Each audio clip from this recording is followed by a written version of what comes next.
Welcome back to the channel. Let's get after it. Have you ever heard of Saint Malachi? If not, I suggest you go do some research. Here you have Pope Francis kissing the feet of political leaders from around the world and getting angry at the people that need him the most. Here you see Pope Francis kissing the hands of David Rockefeller, Henry Kissinger, and John Rothschild, the most powerful people on earth. Almost like he's there for them and not his faithful followers. Continuing to show his anger towards the people.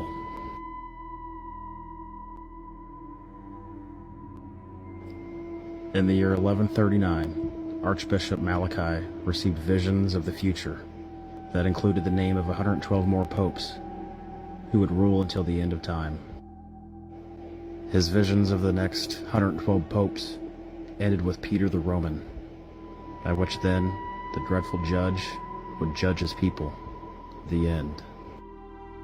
Pope Francis just happens to be number 112, and he chose his name in honor of Saint Francis of Assisi, whose father was Peter.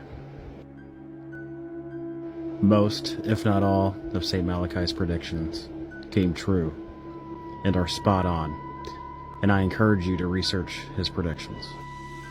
Some say these predictions are all forgery and false, but whoever wrote these down hundreds of years ago did a really good job of predicting each pope. So is Pope Francis the last pope before the end? Only time will tell. I've never heard of these predictions. If all that's true, that's pretty terrifying. I do think there's something horribly off about the Catholic Church, and I don't mean to offend anyone if you're Catholic. I'm not knocking your religion. It's the Pope specifically. There's something off about, I guess I'll just say I'm not fond of their self-imposed authority. I don't think that it's good or healthy for a religion to be run like a government, and that's what I see the Catholic Church being run like a corrupt government. But that's just my opinion. Matthew Boylan, who used to work in the operational graphics department for several years, was so stunned by what he had to do on his job that he considered it his duty to share this with everyone.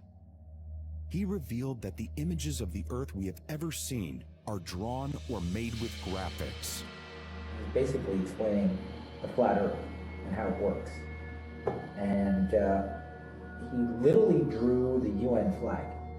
And I thought that this is a joke on me. This is some sort of initiation to see if I'm stupid or to see if I'm going to buy this. I thought they were fucking playing with me to see if they could convince me it was flat. And what was creepy about the whole thing is that they were more laughing at me for not getting it. I don't know if this guy really worked for NASA or if this is just some skit that they put out there to try to convince people of flat Earth. But why would NASA even need artists? Why would they even need to contract an artist? Aside from making pamphlets and whatnot, which could be easily subbed out, why would they need to hire an actual graphic artist? And the answer right there alone should tell you all you need to know about NASA. Forward. That's 40 feet down, 2.5. Picking up some dust. 30 feet, 2.5 down. Straight shadow. 4 forward. 4 forward, drift into the right a little. 6, down a half. 30 seconds forward. That's Again, why would NASA need to hire a graphic artist when they've got video footage of space? I wonder.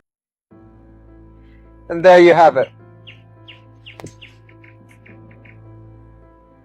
What do they tell me? For some reason I told them about the surprise. But wait, let's see what it is generating.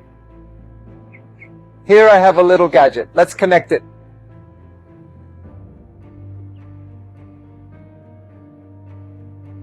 And this is working. Let's plug in the fan now.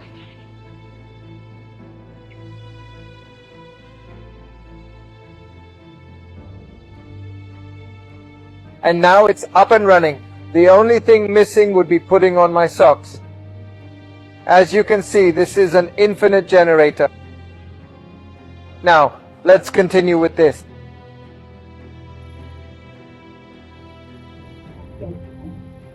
I wish that video was longer because I'd like to see what he's going to do next. You know, I got a comment yesterday that said free energy exists. They just can't slap a meter on it to charge you for it, and that's why it's being suppressed. And man, if that don't just make perfect sense. I completely agree with that, and here's proof right here that free energy does exist.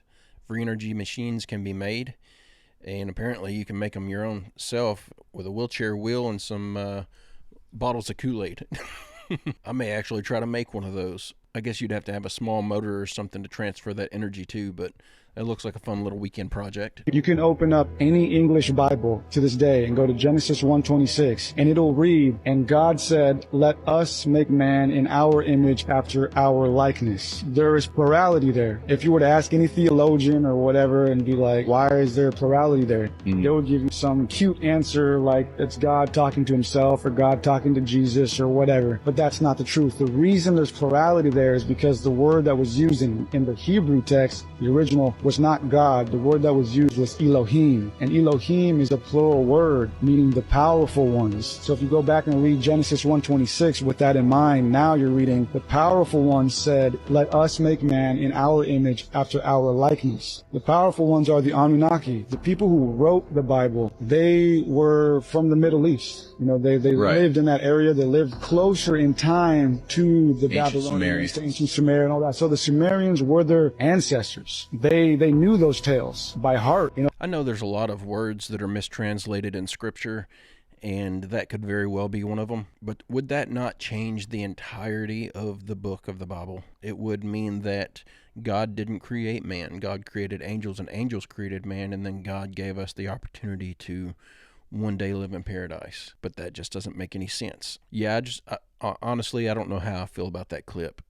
I'm not saying the guy's wrong. I just don't know how I feel about it. Hey, if you're enjoying this video, I make a new one just like it every single day. It'd be awesome if you'd hit that subscribe button and come back tomorrow to join me. How on earth do you grow human meat? I want to introduce you to our nutrient vat. Hello, Nutrient Vat, Greg Wallace, telepresenter, and your job is? Well, what its job is, it processes thin slices of tissue in a nutrient-rich mix, which you see here, and then cells start to grow. So over a 24-hour period, these will slowly fuse together into one great big, what we call a cake. So you're telling me that that is human flesh? Exactly. But why human meat? Why not animal meat? That's a very good question. We've got centuries of knowledge of human medicine at our side. We know more about humans than we do about animals. So we've mastered engineering human cells to make these structured flavors and sinews that we expect from the flavors of steaks we eat. That's right, a protein made from human cells that promises to be cheaper and tastier than any of its competitors.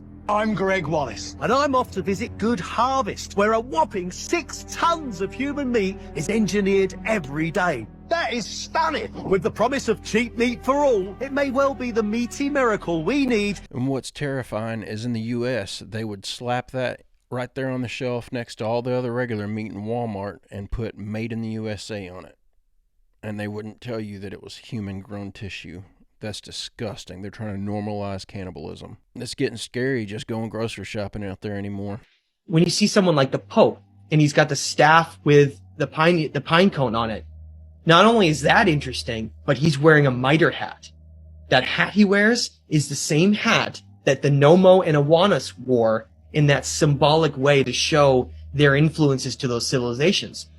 So think about how bizarre that is. We're told that all this stuff is fantasy and a myth. The Anunnaki and these influences of beings and creating these civilizations and all this stuff. None of it's real, and yet the highest of our religious establishments has a pine cone on their staff and the hat worn by one of the ancient influencers of those cultures. The key to all ascension is simply balance and knowledge. The knowledge of balance and the knowledge and wisdom needed provides you the way to the top, the way to, as they've said, heaven and all these other various things along the way. That way is being guarded, very guarded by these powerful individuals. Those individuals are tasked simply with protecting that knowledge from us. because it would allow us to be free. And it would completely, the control of religions would fall apart. Everything would change. And see, this right here is another good example of what I was talking about with the Catholic Church. And I don't mean to harp on Catholicism. It's what's being talked about here specifically. I have a problem with a lot of different religions specifically for this same reason, but this self-imposed sense of authority that they have, that they're the keepers of all true knowledge and you have to go through them in order to find it. It's just a non-biblical mentality, because the Bible tells you to practice humbleness, be kind and giving to your brethren, and that's just not what you see coming from the Pope. But human rights are just like heaven and like God. It's just a fictional story that we've invented and spread around. It may be a very nice story, it may be a very attractive story, we want to believe it, but it's just a story. It's not a reality. It is not a biological reality. Just as jellyfish and woodpeckers and ostriches have no rights, Homo sapiens have no rights also. Take a human, cut him open, look inside, you find their blood, and you find the heart and lungs and kidneys, but you don't find there any rights. The only place you find rights is in the fictional stories that humans have invented and spread around. But human rights are just like heaven and like God. It's just a fictional story. This guy is treading very dangerously with not only his ideals, but what he's trying to spread to people. The idea that we don't have certain rights from birth could just be that I'm an American.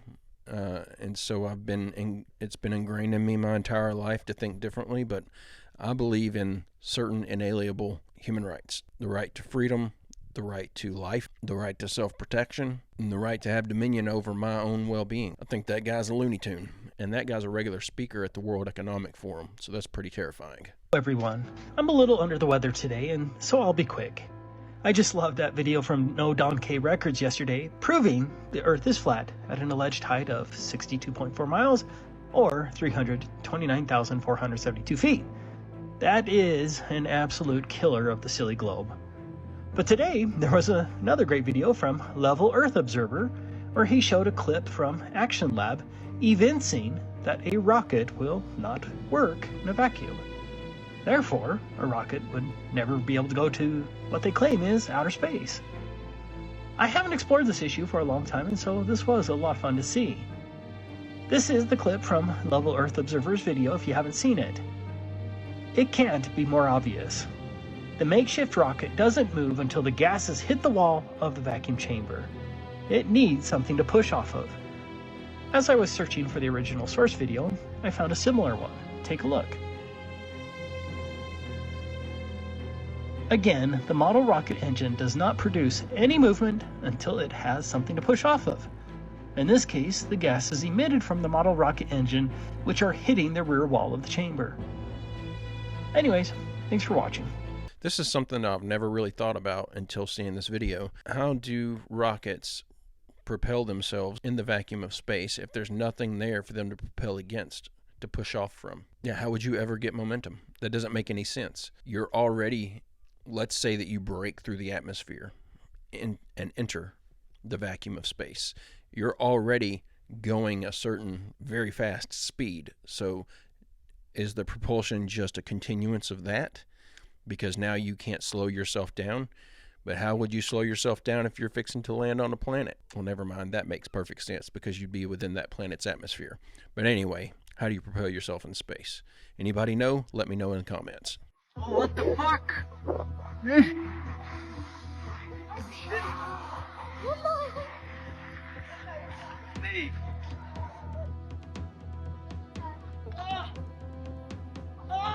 Oh shit. Nee, nee. Oh shit.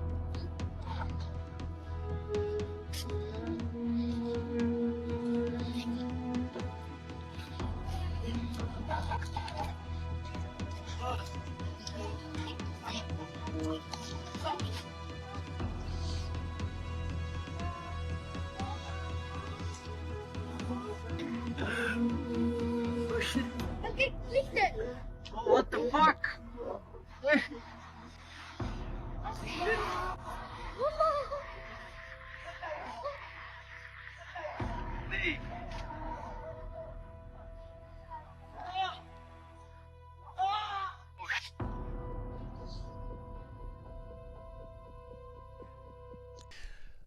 can't believe that guy survived that.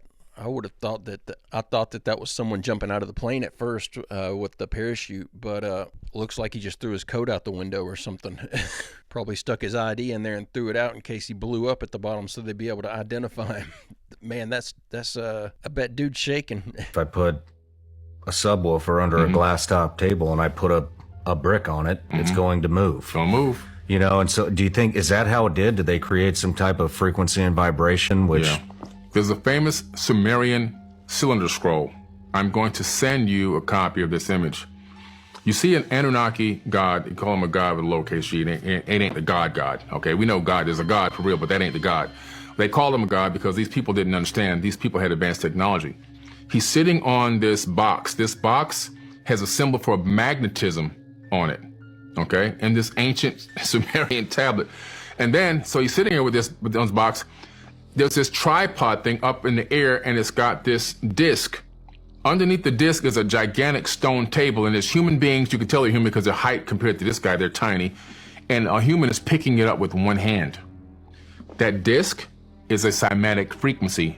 You can perfectly match. I found the exact frequency, and I have a video on that frequency, which creates that exact same cymatic pattern.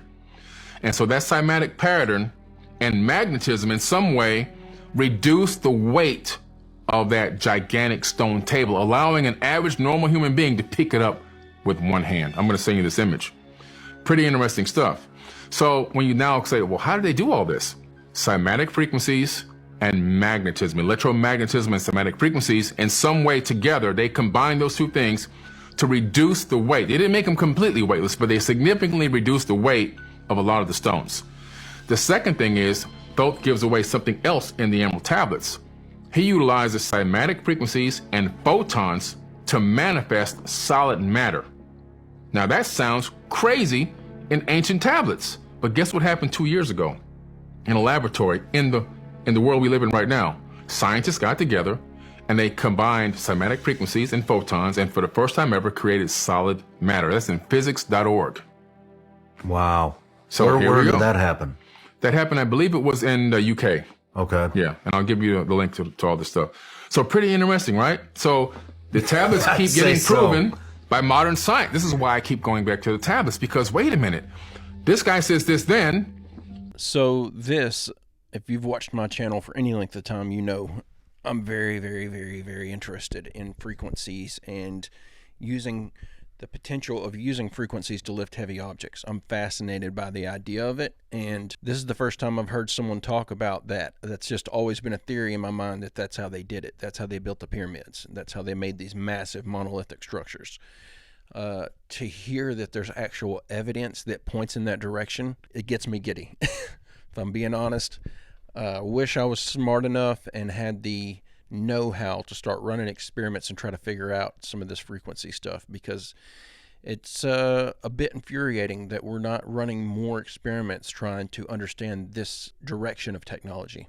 What if I told you Jeffrey Epstein was probably involved in the biggest conspiracy on this side of the 2020s? So Epstein made most of his money by managing a $6.7 billion account. That account belonged to the guy that owned L Brands.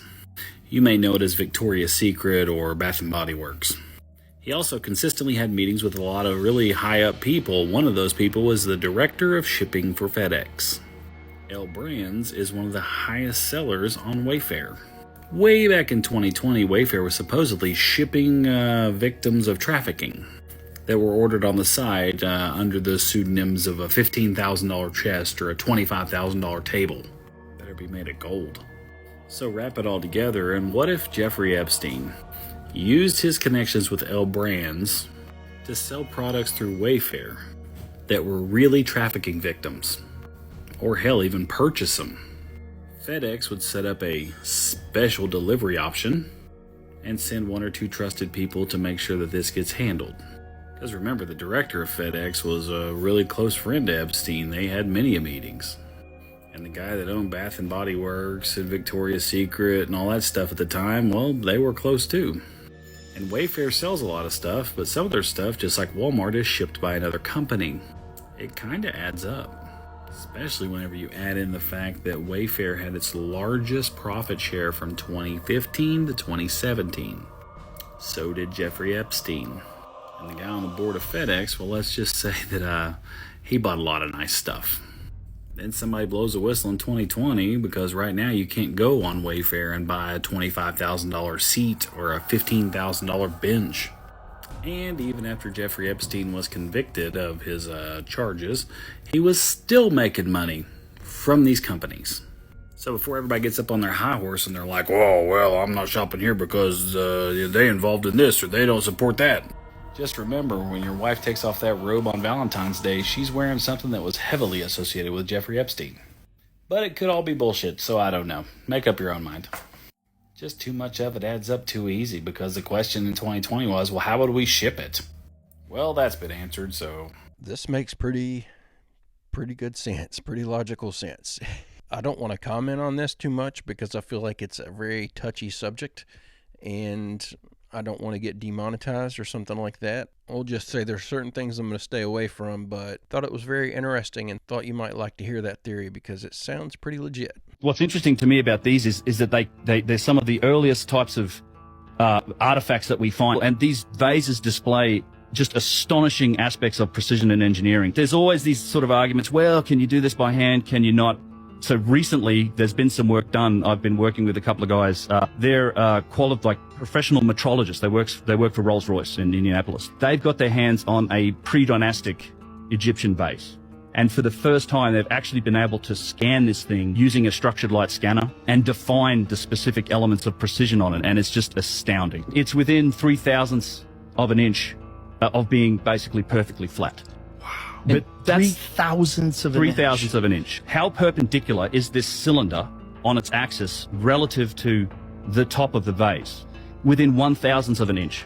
1,000. So it's perfectly perpendicular. Then the second reading here shows you how perfectly, what's the circular error, like what's the circularity of it. It's within 13,000ths of an inch of being perfectly circular.